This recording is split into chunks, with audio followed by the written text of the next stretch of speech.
Welcome to Kenton's videos. Enjoy the video. You start in the Mparivahan app, open it and sign in. Once done, locate the profile or settings menu where mobile details live.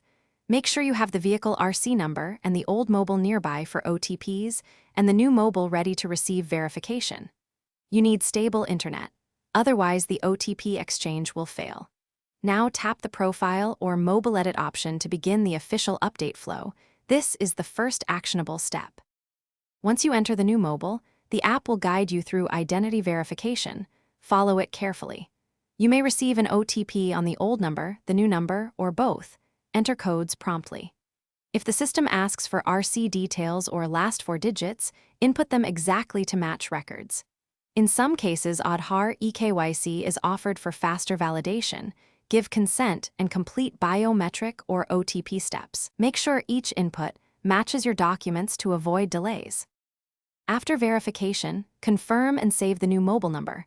Note any confirmation ID or take a screenshot for records. Changes may take up to 24 to 48 hours to reflect across government systems, so check back. Reopen the app to verify the update. If you hit issues, OTP not arriving or verification looping, clear the app cache, ensure your SIM is active, or re-request OTP. As a last resort, visit your local RTO with Thanks for watching. Consider subscribing if we helped you.